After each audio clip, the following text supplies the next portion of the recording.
Good afternoon, executives of the gaming industry. Thank you very much for being here, accompanying us in this cycle that we have called G&M One-on-One, this cycle of interviews, personal, professional interviews with leading executives of the gaming industry. Today, we have the privilege to have with us Gabriele De Lorenzi. Gabriele is the game development manager at WorldMatch. Thank you very much, Gabriele, for being here, sharing this space with us. Thank you too, Roman. It's a big pleasure for me to be here and have the opportunity to speak with you and to give to all our people that is watching us, will watch us, the possibility to know more about our match. And so thanks again for this opportunity. As you may know, this space is a relaxed, calm interview space where we try to make a trip. We try to check on the past of your life, the present, and to anticipate the future of your life and your company specifically. So let's start with your past. What can you tell us about your upbringing, the relationship with your parents, the ways they used to transmit their values and their knowledge to you in those early stages of your life? Well, I think, well, I'm in Italy, I'm an Italian, and well, my parents was born during the 40s, so at that time was the Second World War, so they've been growing up in a very difficult condition, and they've been enjoying perhaps the economics boom, but they've been always fighting a lot in order to give to their kids a good opportunity. And so I think what I got from them is respect, honesty, and knowing that in order to reach a goal, you have to work hard and you never give up. So I think also a positive way of living life. So I think this is the main things that I've got from them, and is something that is useful in my everyday life. Also in the way I relate to my family, to my kids. So I think it's something that, some values that I'm trying to share with them, and hopefully I can grow up my children sharing and giving them the same values. That's great. That's great. I have some time to read about you and your hobbies, your preferences. As you may know, we all love gaming, but of course we have different interests. In your case, I've read that you are a sportsman too. You love running and cycling. You also are not only a tech kind of people, but also you are interested in arts. What can you tell us about your hobbies and your interests? Oh yes, I love bicycle, and I've been riding bicycle since a long time ago. I think it's my favorite sport actually, but there is one big problem with bicycle, that you need a lot of time to ride bicycle, and so it's not easy to find so many available times, having a job and having a family to look after. And so most of the time I do jogging, which is easier in a way, because you can do a good train in less time. But well, bicycle is nice because you can ride in a group of people, or you can ride alone. When you go to the mountain, you are on your own. You know, you have to use your strength, and it's not just a question of training your body, but also a question of training your brain. So you get used to do difficult things and to overcome them in a way.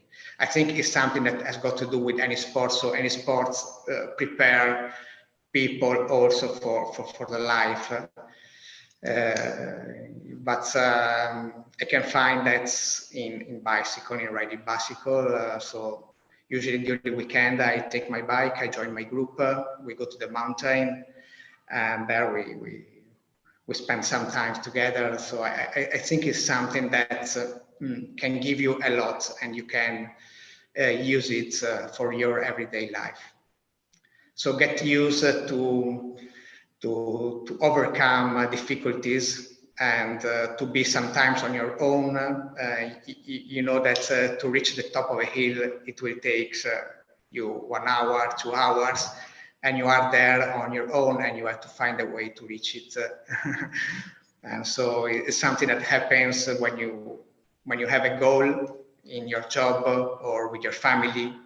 So you train yourself not just in the body but also in your brain. So it's something that is useful every day. So as you said, trying to achieve goals are not only related to sports, but also to companies. And talking about companies, this year is special for WorldMatch. This is the 20th anniversary of the company. That's a big number. That's a great number. Congratulations. Two decades in the gaming industry and two successful decades, I would say. We have a previous interview with Andrea Borato. He's the CEO of the company. He told us about his point of view on this 20th anniversary, his career in the company. You have also been a lot of years in the company, 11 years, I guess, or more than 11 years. So what's your personal experience of the evolution of the company, being inside the company for more than a decade? What can you share with us in terms of how the company grows, not only in markets, but also in products and in presence? And of course, you were growing in the same way inside the company too. Yes, I've been here in WorldMatch for a little bit more than 11 years, actually. And well, if I look back at this time, I think it's impressive what we have done. And the company has grown a lot, and me as a person, I've been growing together with the company. And well, we moved from a local company in a way to a worldwide company actually, and we grown up with a number of people, with a number of products, the quality. So is in a way is amazing, and we are proud of what we have done so far. We know we have a long way to go still, but we are very self-conscious about what we have done. So we feel we are strong, and we know we can improve and grow even more. Well, we were, as I say, more or less a local company, and now we work in every market. We work in Latin America, Europe. We are having our games certified for many regulated markets. We started in Italy, and we have certification for Spain, Portugal, UK, Colombia. We are working in Belgium, which is another regulated market. So it's very impressive, and it's one of the things that you read on books, you hear on television. It looks like it happens only in I don't know, United States, those kind of company, but it's something that can happen everywhere. And I think the most important things about this success is that we have a core of people that have been working together for a long time. So I'm not the only one that has this very long experience in WorldMatch.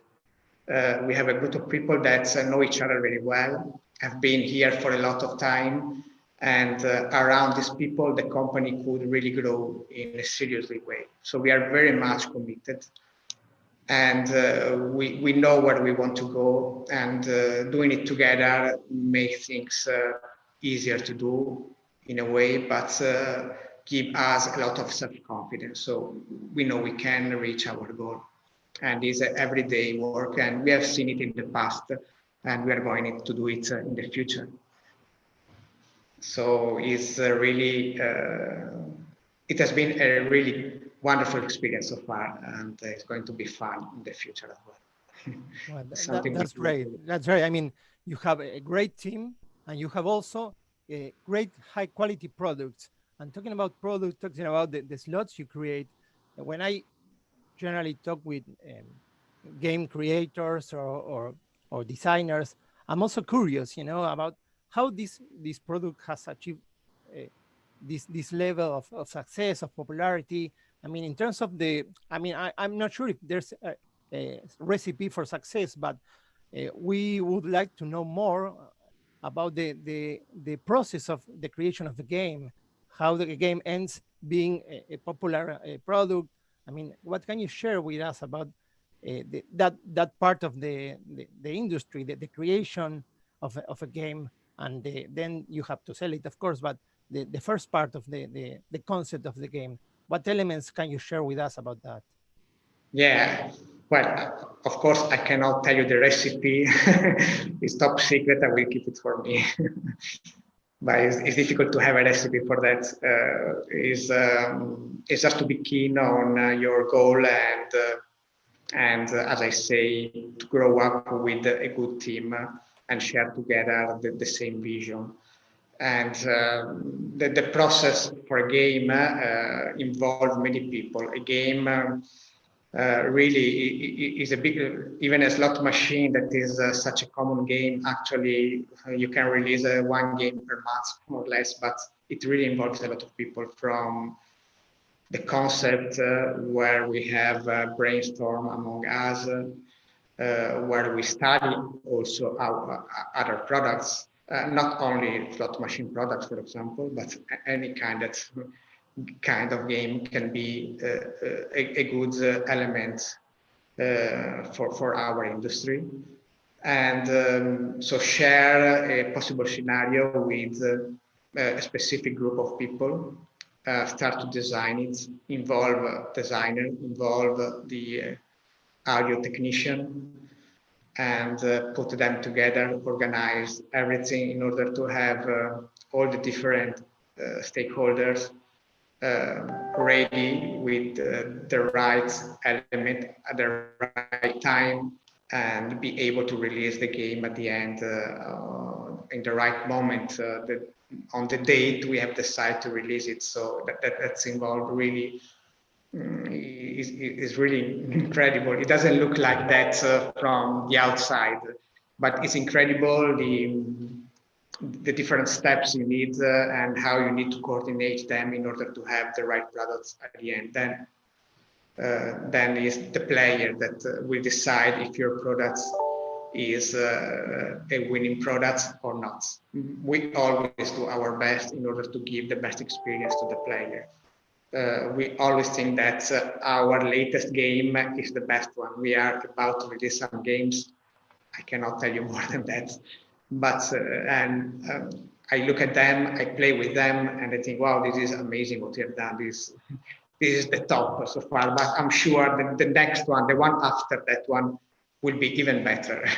so we try to improve. We try to speak a lot with operators, and in order to have feedback from players, and also we have a way to understand how the game, of course, perform. So we can have a view of what we should do in order to have a good product.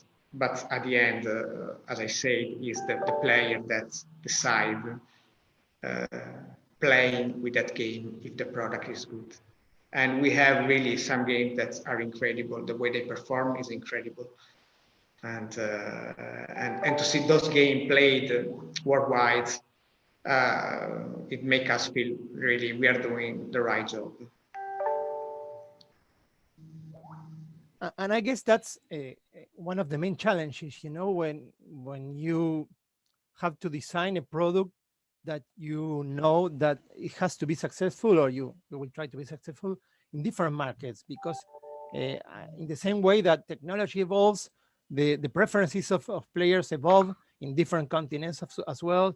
Of course, the operators that have your products in the platforms also have some demands. So how to balance all of those elements to understand what are the players demanding right now. I mean, I guess the tastes, the preferences of players have evolved during this year. So what's your analysis as a game developer on this evolution of the players' preferences? Well, this is a big challenge as well, because different parts of the world, in a way, has different taste. Different operators can have different kind of player. So this is really challenge, and it's not easy to make all of them happy, and to give a product that can work 100% on every market. So from this point of view, I think it's very important to, as I say, to have a constant feedback from the people that are write the file. So have feedback from them, and cooperate also in the production of the games with people that knows very well the different cultures. So if we need to target some markets like Latin American markets, or I don't know, North Europe markets, they are different markets. For instance, North European markets are completely different and taste from Italian or Mediterranean taste. So we need to have those kind of information, and we need to cooperate in order to have a good product to target those markets. We need to cooperate with people that come from those markets. So for us, it's normal to release some products that are specifically for some markets, and try to understand the way they are accepted from that markets, in order to give a user experience which can be in a way tailored on the different culture. So I think it's not possible just to go in any market with the same product.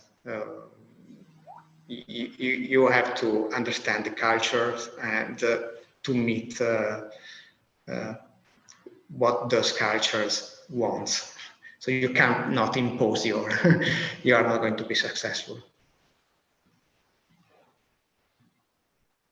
So talking about markets, we have talked about the team of WorldMatch, we have talked about the products, and now I want to refer to markets, in particular to LatAm markets, or to markets with Spanish-speaking people.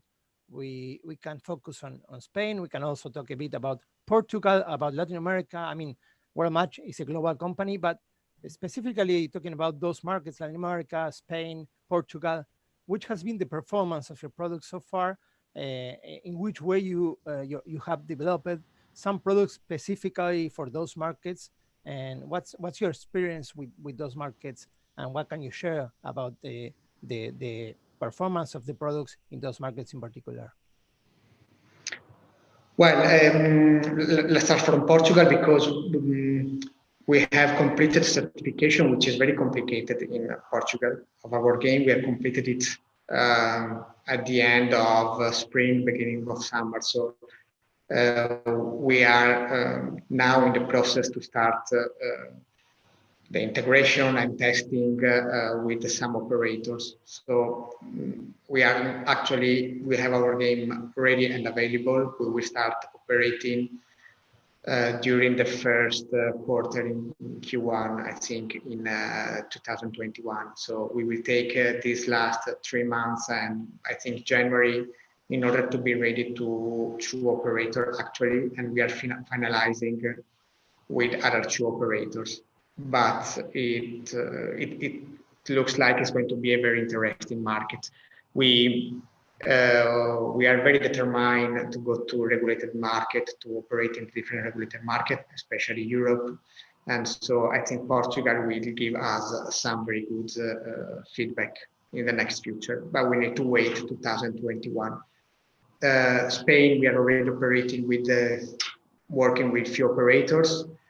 I have to say that both Portugal, is a worldwide problem actually, because coronavirus have slowed down some activities, people working from home. So integration, they're not as fast as they could be when you work in the office. So let's say that Spain, we are expecting to grow up as well during the year So finalizing these last 4 months, in order to be ready with the operator, where we have completed actually with some of them integration and with some other commercial agreements. Latin American market is a very promising market. We have our office there as well. So Estefania is representing WorldMatch. Is country manager there. Is WorldMatch in Latin America, and she's doing a very great job. And so she's based in Bogota, and we've been among the first one to provide the games in the Colombian market. I think among the first one to certify since the beginning 60 games for the Colombian market, among them slot machine, video poker, table game. So we have been trusting that market, and we are actually working very well. And we are expecting to grow up as well during the next year, because we have also there some integration in progress and commercial in a very good position. And the perception of our games is very good over there. We are working, for example, in Argentina, in the province of San Luis. So one of the few, you are there, one of the few operator that operate regularly in that market, and we are expecting to work as soon as possible in the province of Buenos Aires as well. Then we work in many other markets directly with operator or aggregator in Latin America. So Latin American market is very good for WorldMatch actually. It's a very important market, and we have very good margin to grow up. How do we target that market with our products? We actually have a team that is overviewed by Estefania, which help us in producing graphics and games titled with a specific mood for Latin America. And we have been working in the past, and we still have some collaboration with Brazilian studios. So we try to release products that can, as I say before, can take into consideration the different cultures. Also, we are studying, and we study the different kind of game, or the top performing game of those markets, in order to understand which can be the user experience in the different games for the people, so what they are used to. And so we try to put all that together in order to have products that can be appreciated in Latin America. But as I say, Latin American market is a very important one, and we are doing well, and we have the chance to keep on growing also in the next future. So you mentioned the home office issue. I want to speak a bit about that. I mean, this year represented a challenge to every company in the industry in terms of trying to readapt to the situation, to restructure the working process. People had to work from their homes, and that represented a challenge in terms of how to contact the team and how to work together. In your particular case, what was the main challenge of working from your home? How did you manage to try to balance some time to be dedicated to your family and another part of your day dedicated to your job? How did you manage that challenge in particular?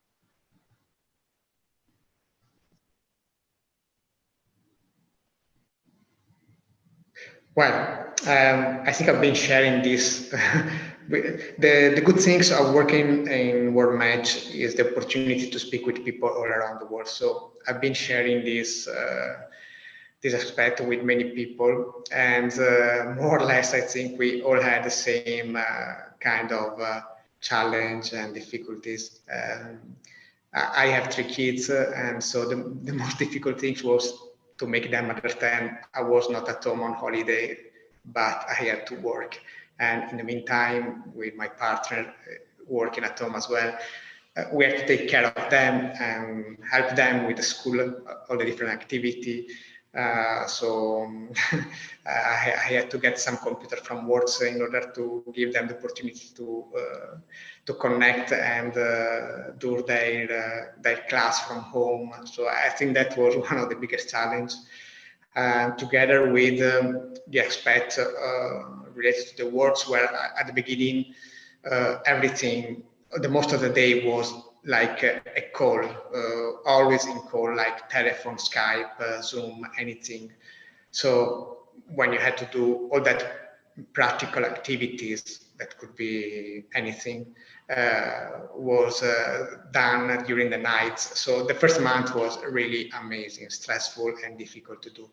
Then we start to get organized better. Children start to understand the way they should do. So we got used, and from then on, family life was even more enjoyable because I could stay with my kids a lot of time, and so know them much better, and play with them, stay with them, be with them more time. So that was really nice. From the point of view of the work and the activity, also I was really impressed by what the team did, because we have been working and doing almost the same kind of activity we did in the office. So it was an incredible effort.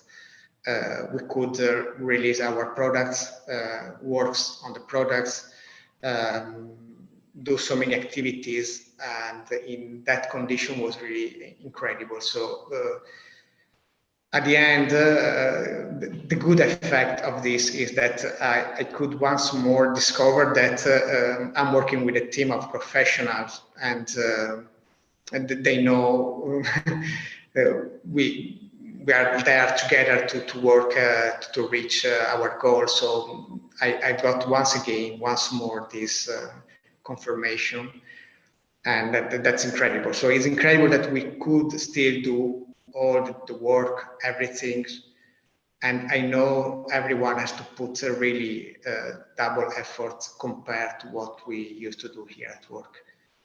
So at the end, we could do it and overcome it. It was a great experience. So let's go to the two final questions. The first one is refer to the future, but focus on the trends. You know, and during this year, people increasingly decided to play online. That was the only opportunity they had. They couldn't go to physical places, but people discover the opportunity of playing online and enjoying it. And so, well, of course, in the next year, this trend we possibly will increase too. So how do you think the way of producing games and the way of trying to follow the trends and the demands of people will make WorldMatch try to create new products or new trends? What do you think the new aspects of how the people is playing today and in the future will affect your company's production? Well, I think yes, we went online, and it's going to be more and more mobile. We are already with a percentage of mobile engagement that are incredibly high, and this is changing year from year, or sometimes month for month, especially with after coronavirus and during coronavirus. So it's incredible how this is going to be more and more mobile. So I think we are focusing on that always, and focusing on a mobile experience that can be fast and easy for the player. And so yes, that is going to be our focus. So games will be always less desktop, always less PC or Mac, and always more mobile. Right now we have a very high percentage of mobile, so I think it will be that. our focus is on giving a good mobile experience to the player across different devices. So of course you are prepared to face this challenge. So well, Gabriele, this is the last question. Of course, we want to thank you for your participation. And the last question, we always want to try to speak about an industry that is related to gaming, that is tourism. Mm-hmm. And we usually ask the interviewees about their experiences in their places of where they live or where they have born. In this case, we would like for you to share your experiences, the information you have about Italy in terms of tourism. I mean, we know that up to now it's difficult to travel because of the COVID, but we are optimistic and we think that in the future, in the next year, maybe lots of people will be able to go back to and enjoy that beautiful country that Italy is. I mean, I've been there, but what can you share about recommendations for people who hasn't traveled yet to Italy, about best cities in terms of food, in terms of kind of people, in terms of architecture, in terms of art?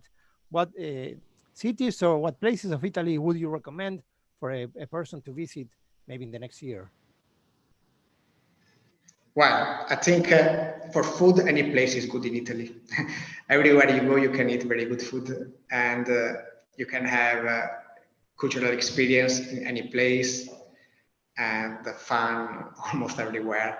Well, my region is very well known for tourism. I live in Veneto, which is in the northeast of Italy. We have some important city for the cultural aspect, Venice, Verona, and many other cities. We have the beach, we have the Dolomites mountain, so it's good in summertime, it's good in winter for skiing. So Veneto region is very good if you want to enjoy and have good food and have fun and have a culture as well. A place I really love in Italy, where I used to go from time to time, is in Tuscany, and the place is called Val d'Orcia. And I think it's really a wonderful place because you can get out of the main road, so no cars, and you have very good wine, Brunello, everybody knows it. You have very good meats, and you have culture, so you have everything, and you can enjoy really a quiet place and recharge yourself. So that's one of the best places where I like to go, actually. So Val d'Orcia in Tuscany, near Siena. Of course, so you know now, executives, you can take notes and try to visit that region, and then on your next trip. Gabriele De Lorenzi, game development manager of WorldMatch, thank you very much for your time, for your knowledge, for sharing all the experience you have accumulated in more than 10 years in the gaming industry. Thank you for being here in this GNM 101 cycle. I would like to thank you as well, because it is a very nice opportunity, and it was nice to speak about myself, about my company, about my country. So I think it was fun, and I really enjoyed my time and this interview with you. So I'm really happy about it, and I hope we can have some other interview in the future. Thank you really much. Thank you, Gabriele, and of course, thank you all the executives of the gaming industry that are being following us from the more than 1 year that we have launched this new project. And we, of course, invite you to subscribe to this YouTube channel. And we also invite you to join us and accompany us in our next interviews and webinars that we will be sharing in this channel. Thank you very much for being on the other side of the screen. Hope seeing you again. Bye. Thank you.